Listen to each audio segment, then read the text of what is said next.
Let's talk about everything I hated about the Superior Spider-Man run. So a little background about the Superior Spider-Man run. It was a Spider-Man arc that ran from 2013 to 2014, written by Dan Slott. I can already feel is blocking me on Twitter after this video, with a follow-up arc written in 2019 by Christos Gage. The concept is pretty simple, but it's also pretty interesting, and it had a lot of people mad at the time. It centers around Doc Ock taking over Peter Parker's body and becoming Spider-Man. So after years of getting his ass kicked by Spider-Man, Doc Ock, or Dr. Otto Octavius, is dying, and he comes up with this brilliant idea to swap his consciousness with Peter Parker, leaving Peter trapped in his dying body. He succeeds, making him the first and only Spider-Man villain to succeed in killing Spider-Man. Surprisingly enough, Otto honors Peter's last wish by becoming Spider-Man and vows to become a superior Spider-Man by achieving what Peter Parker never could. Going back and getting his doctorate, establishing a love life, and protecting New York City by taking on a more brutal form of vigilantism,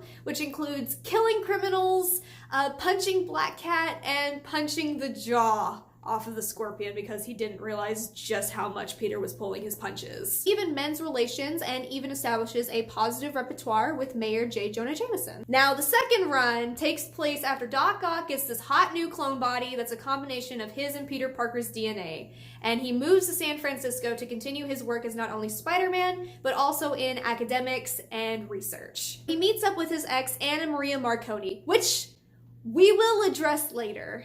And together they work toward making Otto both a hero inside and out, something that I felt the initial run was lacking. The good! I really liked the second run until the end. It was really focused on Otto growing and becoming a better person, and it went back in and addressed a lot of the stuff that I didn't like about the initial run. But you guys aren't here for positivity, so let's tear apart this comic arc, shall we? What I didn't like. The first run. We're gonna scrap all of the sexual stuff. It was completely unneeded and it just made people uncomfortable. This was a big one for a lot of people, especially since Mary Jane was literally treated like a piece of meat that Otto set out to win. Because he felt like that was something that Peter could never achieve. He could never achieve a healthy relationship with Mary Jane. It was so out of character to make him such a creep because Otto has always been displayed as kind of respecting women in a way. He's only ever really been interested in women that fan his ego, worship his intellect, or are super nice to him. And Mary Jane fits none of those. After failing to sleep with Mary Jane under false pretenses, Otto uses Peter's memories of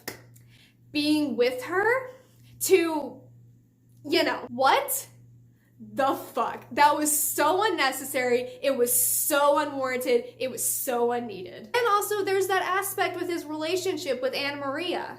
I shouldn't have to sit here and explain why it is inappropriate and morally bankrupt to try and to succeed in sleeping with someone while pretending to be another person. Anna Maria thought she was in a relationship with Peter Parker.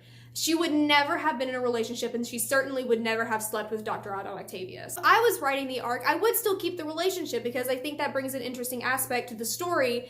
However, we're gonna nix anything remotely sexual. Because the minute you have them sleep together, it makes both the relationship and Otto completely irredeemable. Which leads us into the next point. It didn't feel like a redemption arc, even though it was supposed to be a redemption arc. The change that Otto went through felt so superficial. Dare I say it, it felt like he didn't really change much at all. Up to the very end, when he gave his body back to Peter Parker, it was never about helping people. It was always just about being the best. His motives for being Spider-Man stayed the same up until the very end where he gave his body back to Peter Parker. It was always about being the best. It never turned into his desire to help people. It felt like it was just this circus of Otto just constantly going, I'm the best, I'm superior, I'm the greatest Spider-Man that ever existed, until the very last issue where he was like, maybe not. So it felt so rushed at the end and like it just came out of nowhere. There was no build up to it. Now, I will respect that this arc was about Otto finding humility, and I think that was handled very well, primarily in the other tie-in materials where it was much more heavily focused on. Next up, Otto has no remorse for anything he has ever done, ever. Now, I'm not saying this arc needed to be an angst fest, but I feel like it would have been an interesting layer to the character if they put a little bit of guilt on it. He has no internal battle between who he used to be and who he is now. So if I was writing this, I would have him start regretting his actions a little bit. I would start making him feel a little guilty, and I would make him consider telling Anna Maria the truth. We're gonna make him feel bad for living a lie. And now for the second run. Nothing. It was perfect. Up until the last 2 issues. It addressed a lot of what I didn't like in the initial run, and it also gave Otto a lot of good character development. It addressed his actions towards Anna Maria, and I loved the scene between him and Peter on the rooftop where Otto is just having this breakdown because he can't save everyone.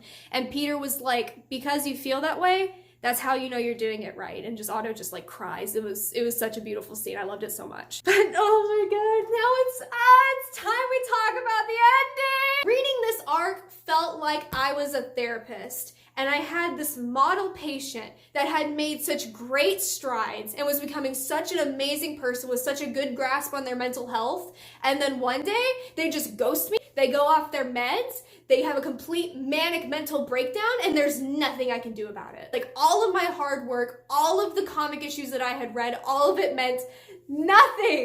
So here's a breakdown of the ending. Alternate Earth Norman Osborn, who has 6 arms, teams up with the Spiders George of the Spider-Man universe, Spider's Man, and uses the web of fate to come to 616 because he's mad that Otto insulted him. Which I feel like is a pretty petty Norman Osborn thing to do, so I'll give them credit for that. And he's like, I'm gonna kill everyone that you love, and then I'm gonna humiliate you, and then I'm gonna kill you too. And super genius Otto, in his infinite wisdom, is like, well damn, the only way I'm gonna defeat this man is if I turn back into my old self for some reason. Calls up Mephisto on speed dial and is like, hey, can you turn me back into Doc Ock for like a day? Just like a day, and then it's just like, I'm just back to my normal self. And Mephisto's like, no, I don't play it that way. We're gonna have to make this a little more complicated. Instead, Mephisto offers Otto this. And do all of the character development you've had over the last 50-something issues. I'm going to get rid of every single ounce of Peter Parker that is in your brain.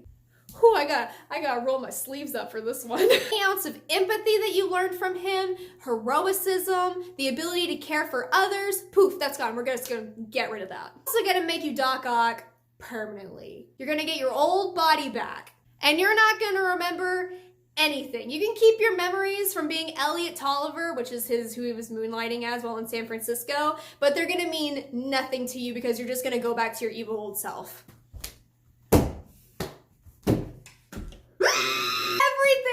We had worked towards. He wanted to be a dad, he was in love, he had made friends, he had established his own independent life, he liked being Spider-Man.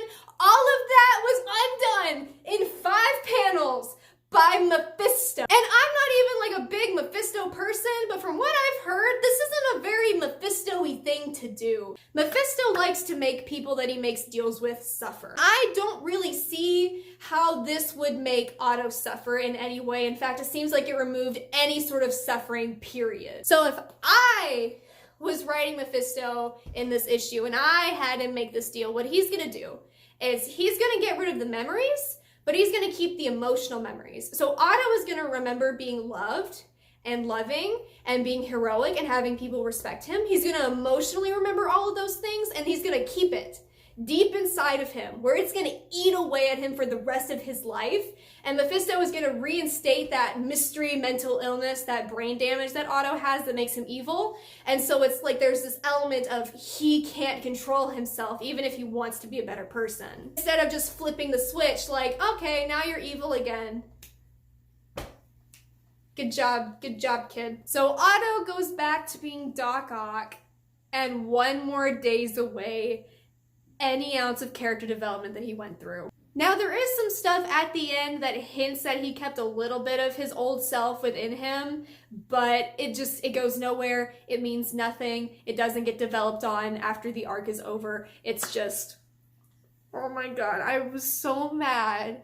I was literally hitting my head against the kitchen counter into a kitchen towel because I was so mad at this comic. You know what? Doc Ock recently saved Peter Parker's life, so maybe there's just a little bit of heroicism left in him. And that's it. Those are my thoughts, and they seem to be pretty common thoughts that everyone has, but again, you don't have to agree with me. If you like this arc, I totally get why you do. It was an important arc for Doc Ock's character. It added a lot of nuance to him. And I completely respect that, and I recommend that everyone that's a Doc Ock fan read it. But I am not obligated to like it just because it has my favorite Spider-Man character in it. Thank you, ladies and gentlemen. Have a good night.